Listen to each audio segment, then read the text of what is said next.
A few years ago, I went on a camping trip in the Appalachian Mountains. I was 32, and as an environmental scientist, I thought I could handle the outdoors. I wanted to reconnect with nature and escape my daily routine. So, I set up my tent along a secluded trail surrounded by tall pines. It felt peaceful, just me and the quiet woods. I thought it was going to be a great weekend, but I've never stopped thinking about what happened next. As night fell, the forest grew silent. I lay in my sleeping bag, listening to the wind rustle the branches. Then, I heard something. It was a noise outside my tent rustling, like something was moving through the brush. Maybe it was a raccoon trying to get at my food, I thought. I tried to ignore it, convincing myself to relax. But the sound kept coming, louder this time. I swear I heard soft murmurs mixed in with the rustling. I felt uneasy. The next night was worse. I woke up to the same rustling again. When I unzipped my tent, I couldn't see anything. Darkness surrounded me, and I could hear the murmurs more clearly now, almost like whispering. I thought my imagination was playing tricks on me. I didn't get much sleep that night. By the third night, I decided to explore. I found strange symbols carved into the bark of a nearby tree. They looked old, like they were from another time. A chill ran down my spine. Had someone lived in these woods long ago? I took a few pictures but didn't want to linger there. I headed back to camp, but that night, something new happened. I heard laughter, disembodied laughter, echoing across the trees. My heart raced. Was I losing my mind? The laughter continued throughout the night, wrapping around me like a blanket of dread. I can't explain it, but I felt watched. As dawn broke, I noticed footprints leading into the woods. They were much too large to be from any animal I recognized. I almost convinced myself they belonged to another hiker, but no one came past my camp. I decided to follow them, feeling a mix of curiosity and dread. As I ventured deeper into the woods, the trees grew thicker, closing in around me. Time slipped away, and the air felt heavy. Laughter echoed, just out of reach, and something pushed me onward. I was sweating, and a knot formed in my stomach. Then I heard a voice. It wasn't laughter, but a question. "Why are you here?" I froze, scanning the trees. I was completely alone, yet every part of me screamed to get out. Maybe I should never have come up here, I thought, but I shook my head and pushed that thought away. I heard a twig snap behind me. Then, silence overtook the forest. What I stumbled into, I still don't know. Did I intrude on something I couldn't understand? I left those mountains with more questions than answers, haunted by the laughter and whispers that followed me. I returned home, but the shadows of the Appalachian Mountains lingered in my mind. I thought about canceling my next trip, but curiosity kept pulling me back. I felt compelled to understand what I had experienced. So, a few months later, I planned another hike. This time, I brought a friend, Mark, hoping his presence would ward off the unease I felt alone. We set out early in the morning, with the sun peeking through the trees. The trail was familiar, and as we followed the path toward my old campsite, I felt a mix of anticipation and dread. I shared my ghost story with Mark, but he laughed it off. "It was probably just raccoons," he said. "You're overthinking it." We reached the campsite by afternoon. It felt different this time, more oppressive. The air was thick and still, and I couldn't shake the feeling that something was off. Mark set up his tent and joked about sleeping in the open, but I insisted he join me. I didn't want to face another night alone. Evening set in, and the forest transformed. The chirping of crickets seemed to fade away. Not long after sunset, I heard it again, the rustling outside our tent. I looked at Mark, but he was already dozing off. I took a deep breath and unzipped the tent flap. The moonlight filtered through the trees, casting long shadows.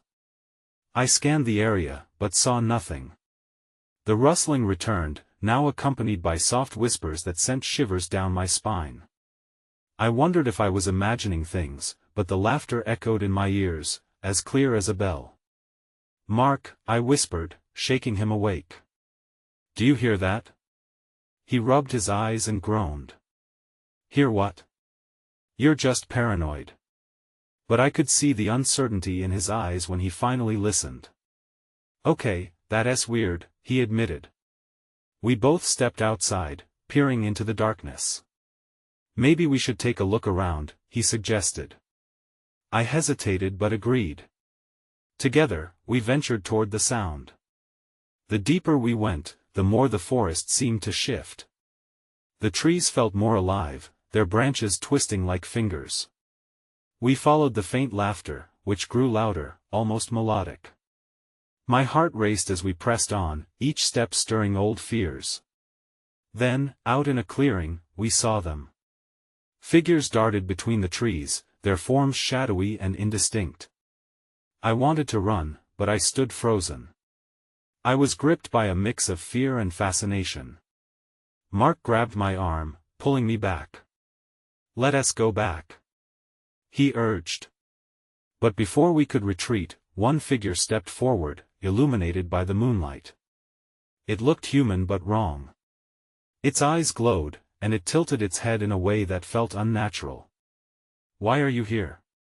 it asked, mimicking the voice I heard before. This time, it had an edge, a challenge woven into the words that sent chills down my spine. I wanted to answer, but no words came. Suddenly, everything went dark. The laughter crescendoed around us, drowning out my thoughts. I felt a jolt of panic as I tried to shake off the darkness closing in. Then, just as suddenly, it vanished, leaving only silence. "Did you see that?" Mark gasped, his face pale.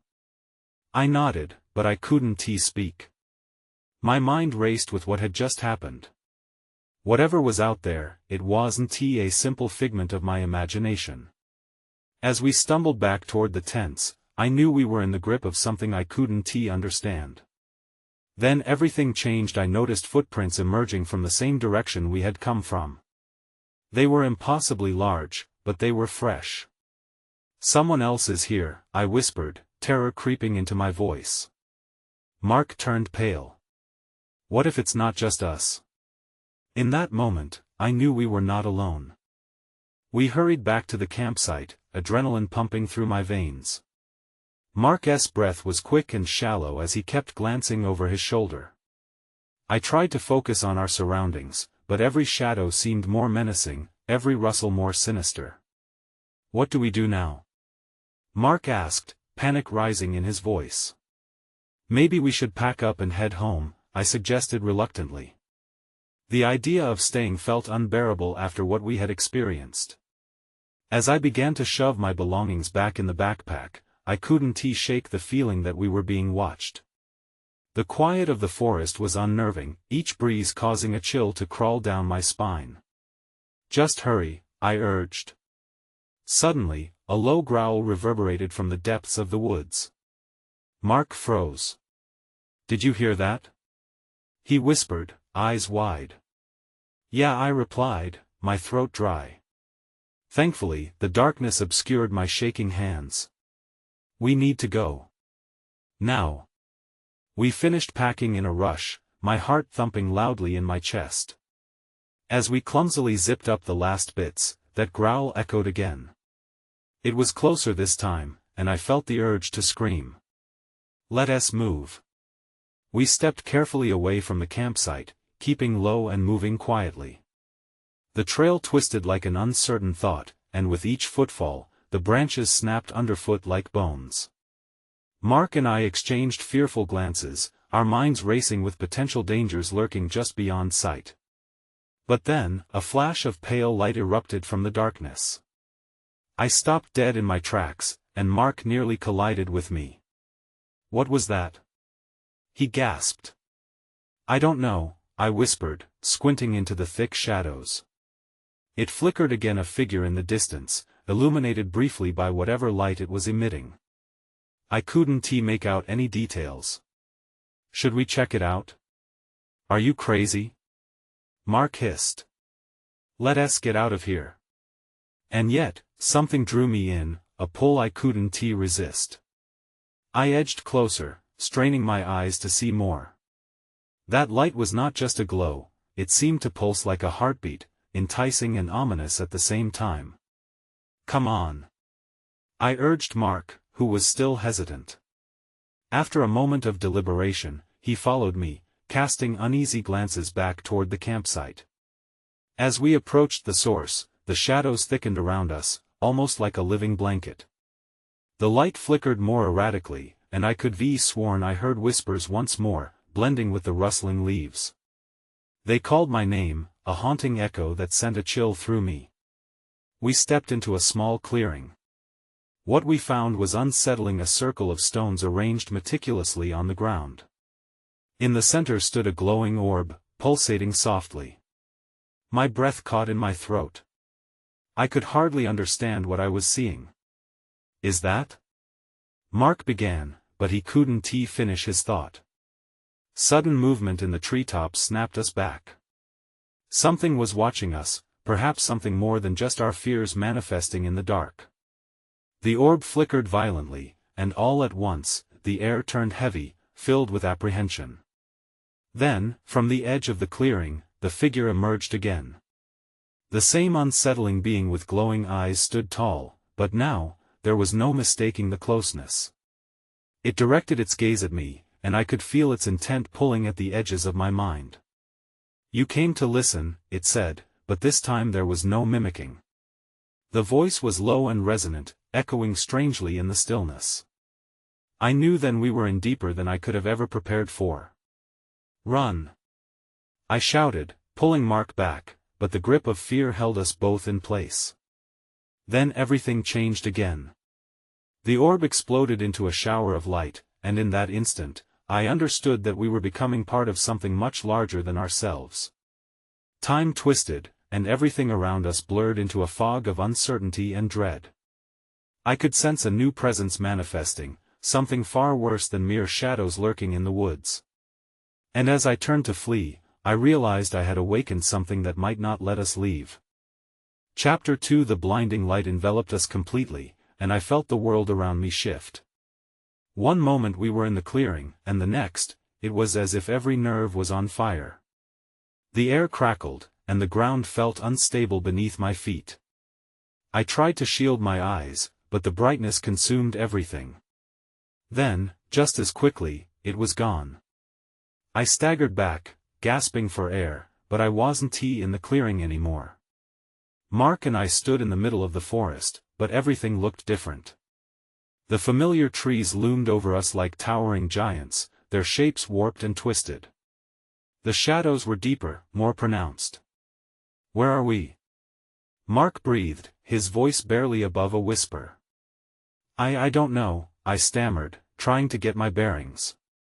The haunting whispers had faded, but the aftertaste of fear lingered like a bitter pill. It was as if the forest was alive, watching us with its countless eyes. We took a few cautious steps forward. The trail had vanished, replaced by a mass of dense underbrush.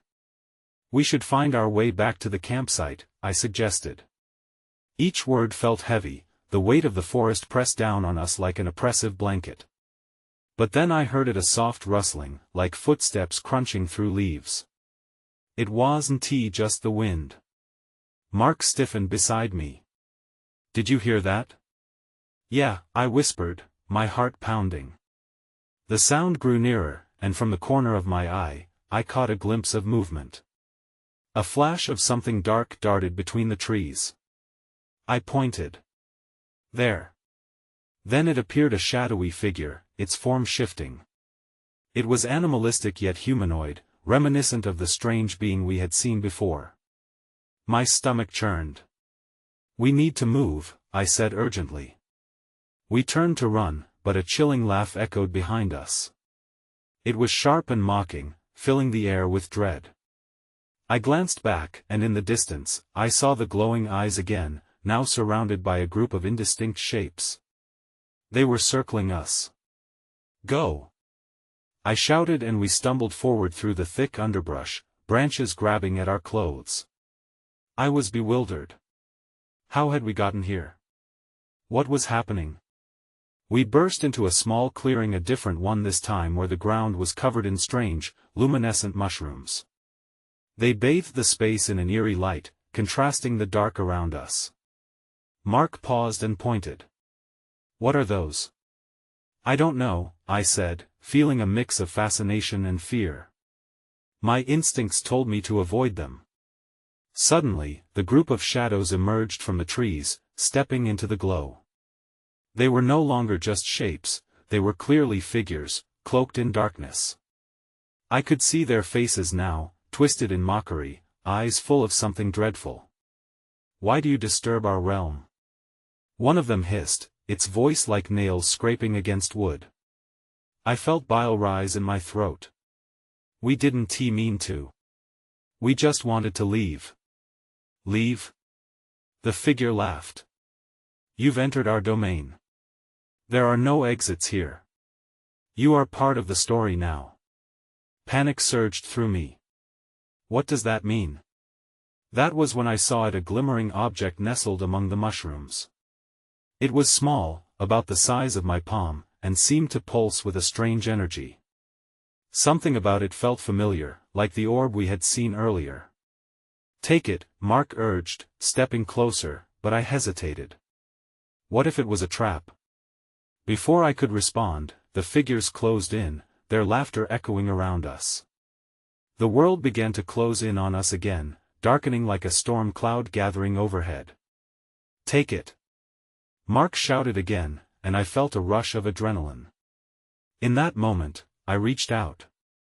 That small object was my only chance, my only way to fight back against whatever this was. As my fingers brushed against its surface, everything went dark. Chapter 3. I gasped for breath, and the darkness engulfed me, pulling me under like cold water. My mind raced as I fought against the void, trying to remember what had just happened. Then, like a flicker of a candle, light returned. But this wasn't the clearing. I was standing in a misty expanse, the sounds of soft whispers swirling around me. The air smelled damp and stale, and shadows loomed, shifting yet holding their forms. I turned around. Mark was nowhere in sight. "Mark!" I shouted, panic rising in my throat.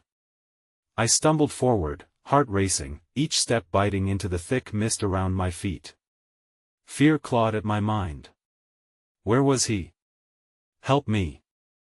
I heard a faint cry, echoing from within the fog. It was Mark's voice. I dashed toward it, calling out, "I'm coming." But the voices grew distant.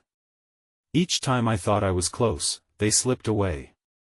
The mist thickened, it felt alive, wrapping around me like a shroud.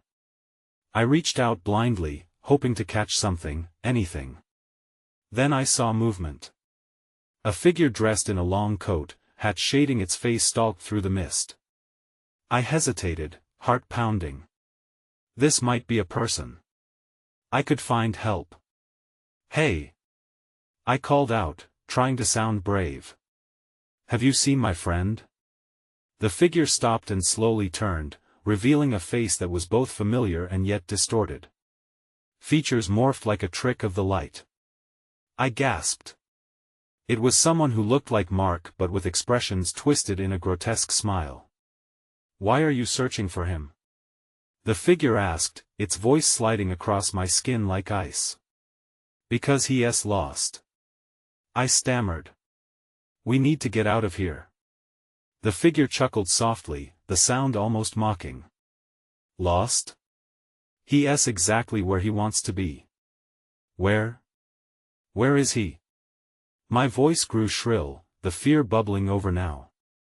"Part of the story," the figure said, and with a flick of its wrist, the mist parted for a fleeting moment. I could see Mark. He was standing in a shadowy glade, eyes wide and filled with despair. Then the mist closed in again.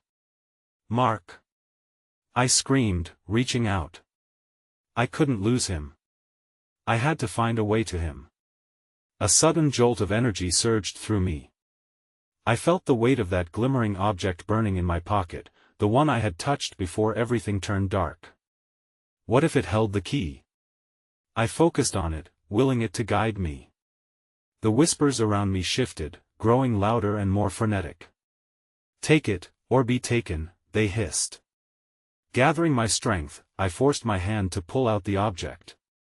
It gleamed in the dim light, and I instantly felt warmth radiating from it. Holding it high above my head, I shouted, "I demand passage." The shadows hissed, but I wasn't backing down now. I felt a current pulse through the object, a connection igniting in my chest. The shadows hesitated, and the mist began to pull back, revealing the outline of trees and a golden glow beyond. "Mark!" I yelled, racing toward the light, determined to pull him from whatever nightmare held him captive. But as I sprinted forward, the laughter returned, louder and angrier. "You think you can defy us?" Then everything shifted again, and I was plunged into darkness once more. Just as quickly, the light returned, but this time, I was alone.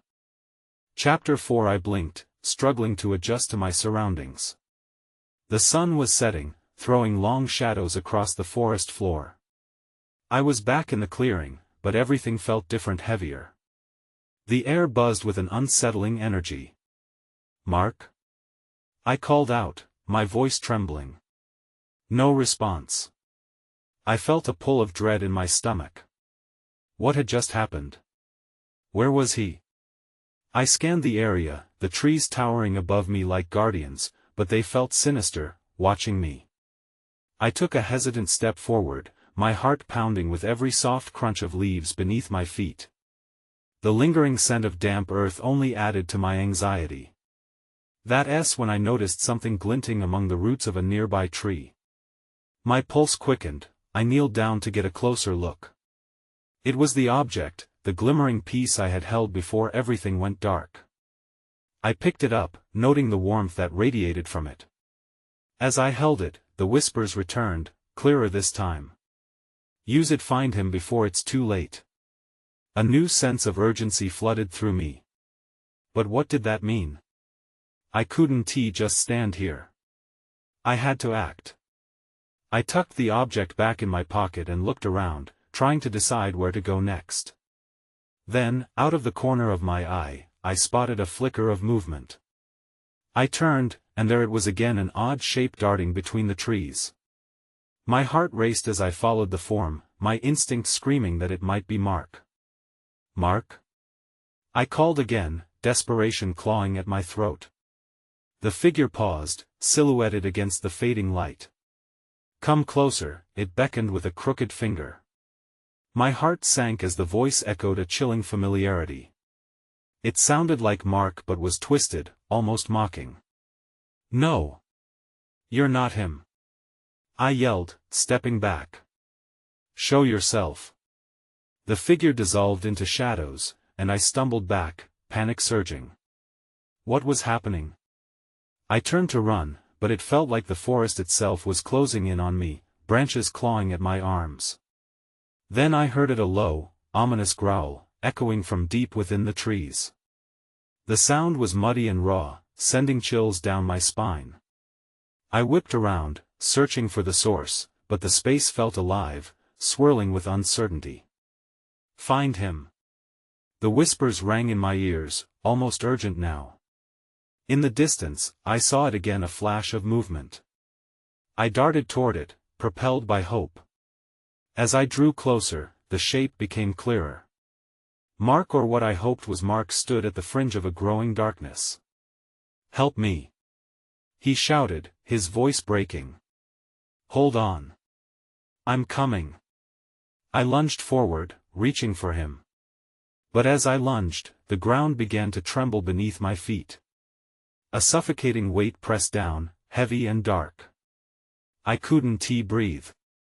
And suddenly, I felt it, a hand gripping my ankle. I looked down in horror to see shadows wrapping around me, pulling me toward the very darkness I feared. "Don't let go." Mark's voice echoed, but I was losing my grip on reality. Then, in a flash, everything faded to black again. But this time, I felt a presence lurking, something watching me from the shadows. Chapter 5 I gasped, jolting upright. My heart raced in the unnatural silence. The shadows were gone, but the stinging memory of being pulled under still gripped me. I rubbed my ankle, half expecting to find it bruised. Instead, I found nothing but cold air surrounding me. I was in a different part of the forest now. Thicker trees loomed overhead, limbs twisting as if warning me to turn back. Panic flooded my mind. Where was Mark? The urgent whispers were now a loud hum, drowning out my thoughts. Find him. You have to find him. Taking a deep breath, I steadied myself and stood up. I looked around for any sign of him, but nothing felt right. It was too quiet. The wind had stilled, and the forest seemed to be holding its breath. Remembering the object in my pocket, I pulled it out.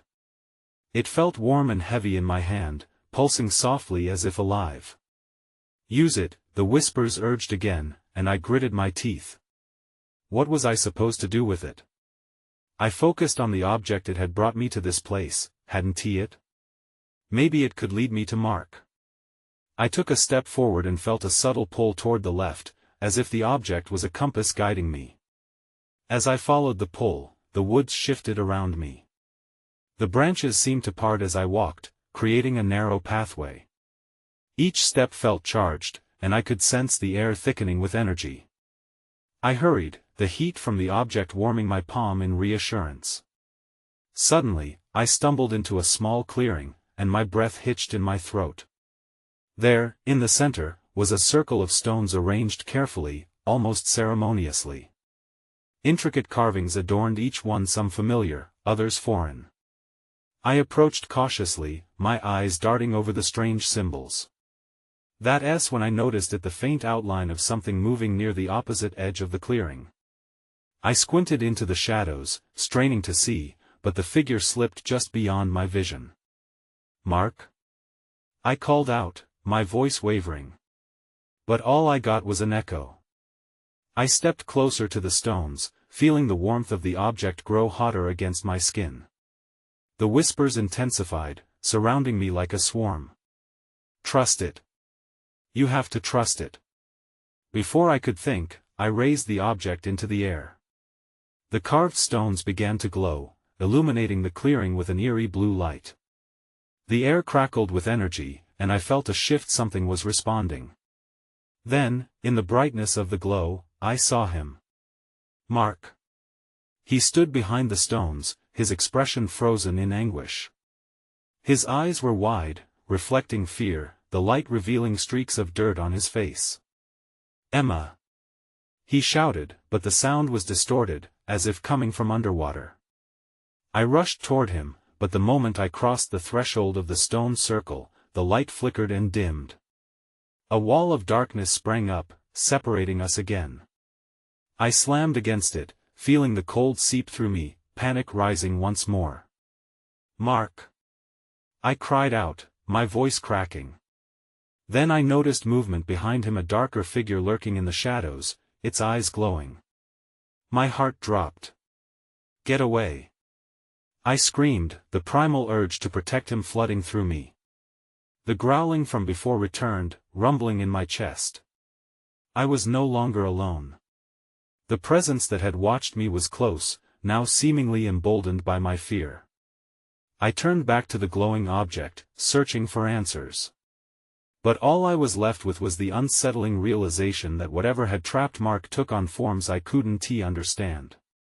With darkness closing in, I knew I had to do something fast. Then I felt it, the ground trembled again. Someone was coming. Chapter 6 The ground shook beneath me, and a sense of dread slammed into my chest. I turned back toward Mark, desperate to reach him. I'll find a way. I shouted, but the words felt hollow against the relentless hum of the forest. Then I noticed it, a shadow creeping toward Mark, darker than the surrounding trees. It moved fluidly, almost like smoke, but with intent, as if it were drawn to him. I felt a surge of anger and fear.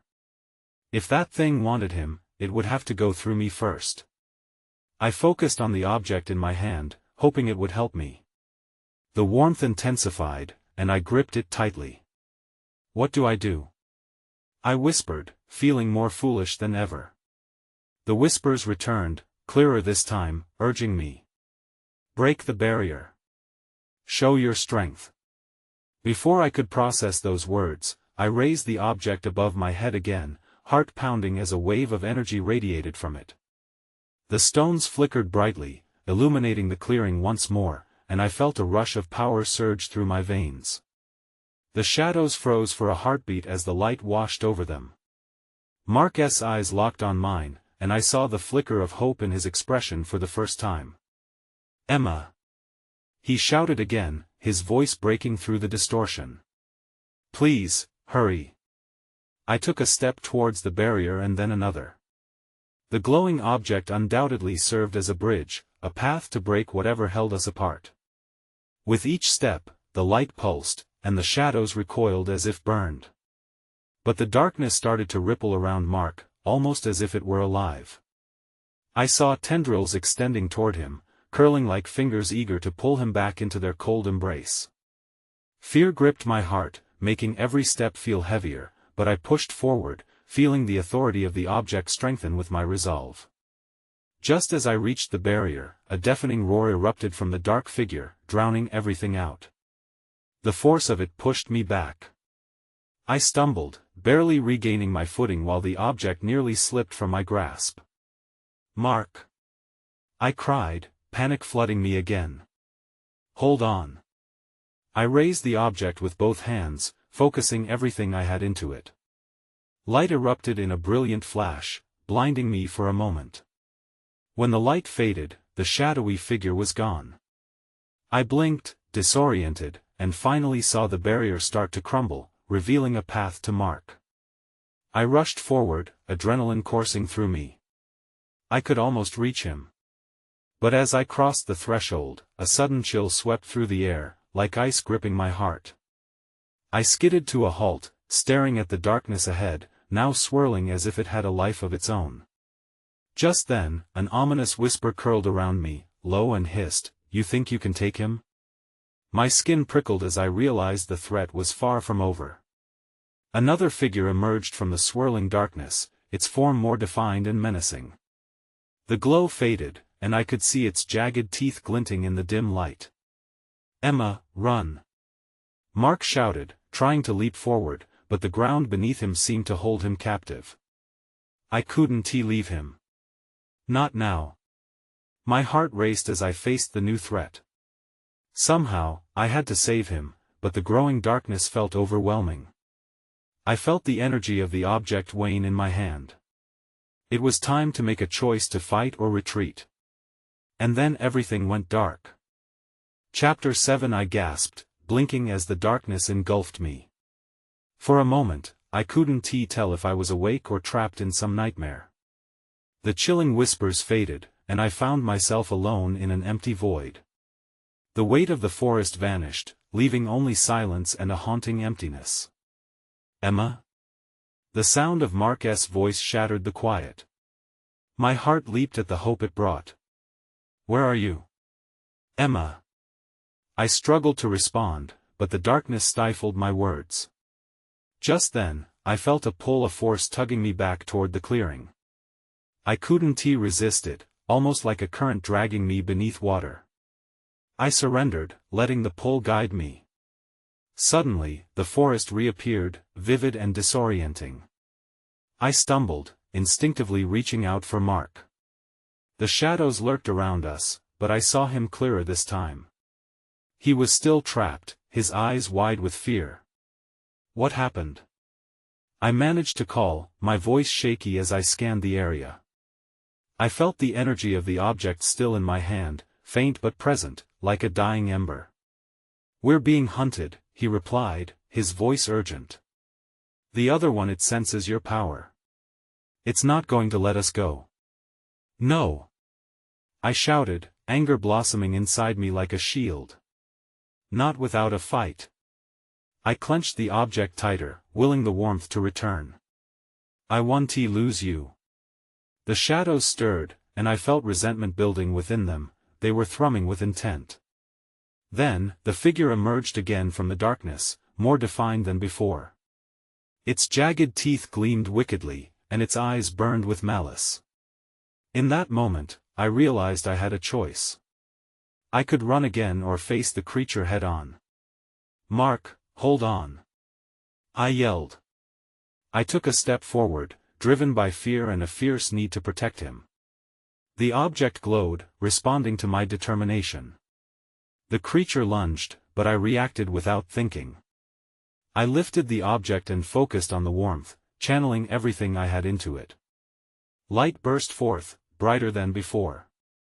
The figure shrieked, the sound vibrating through the trees. The shadows twisted and writhed, trying to escape the brightness.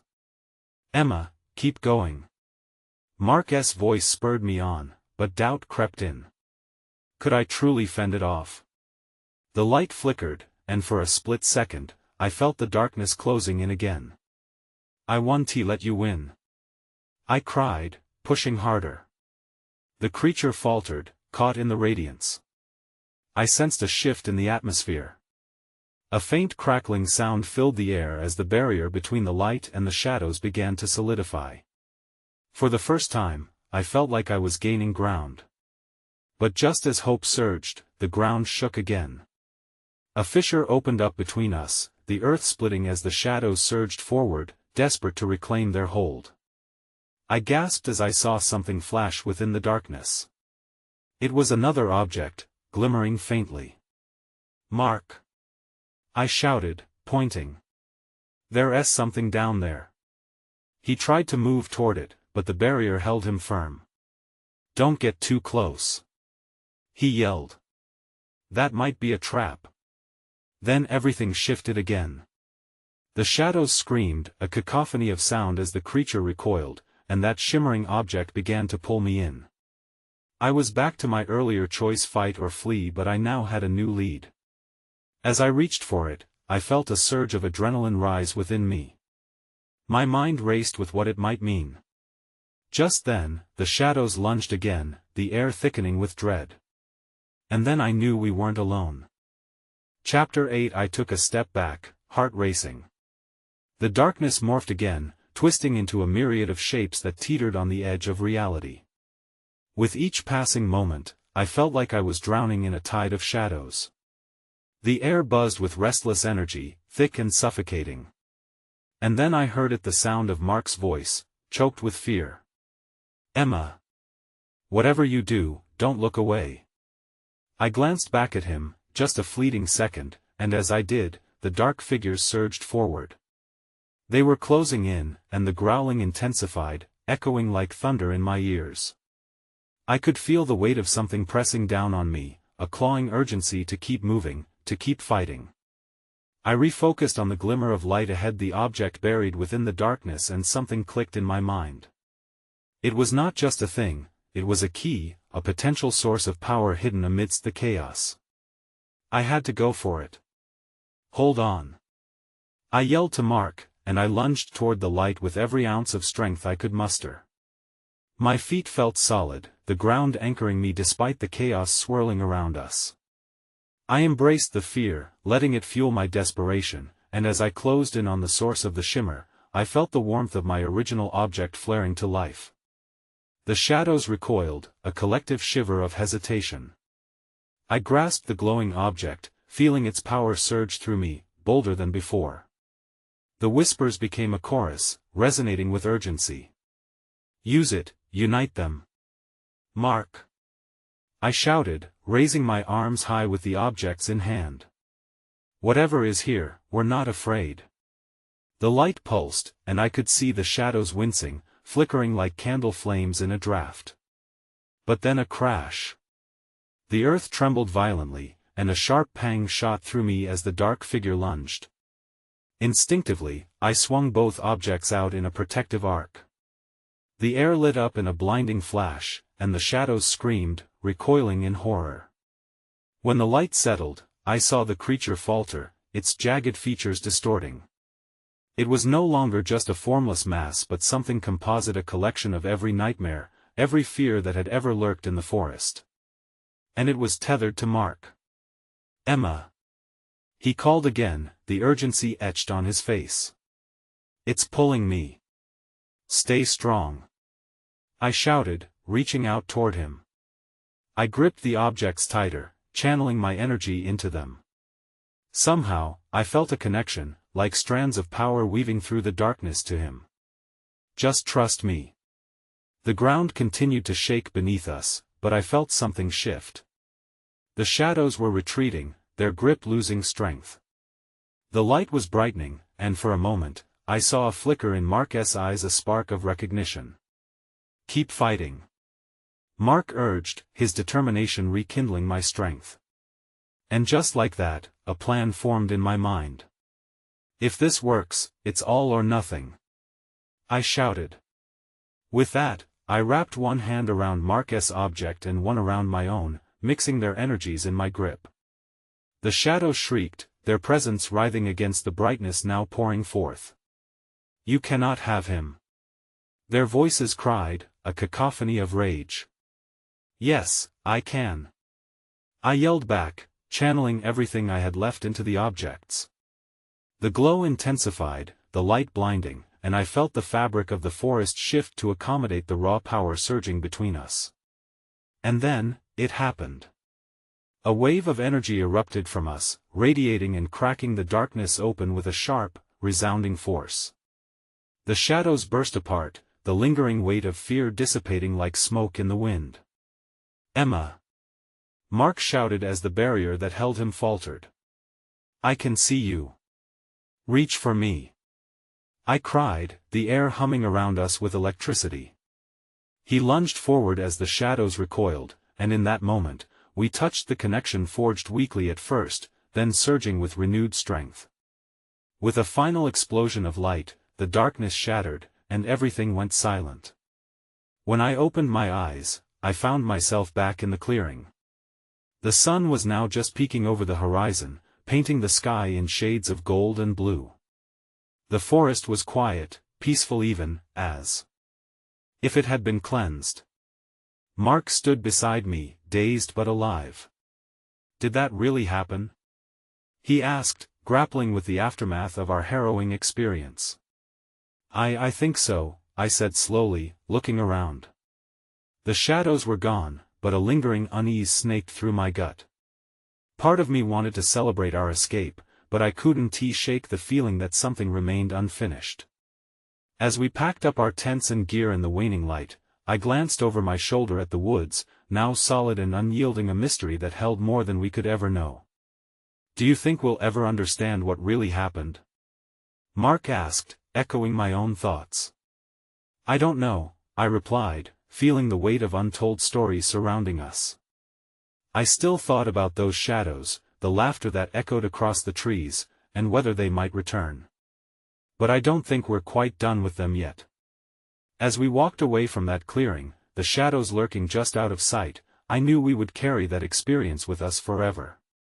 There's knowing, and then there's feeling, and as we stepped into the morning light, the woods remained a haunting reminder of the thin veil between darkness and light, reality and mystery, a dance of the unknown that perhaps we would never fully grasp.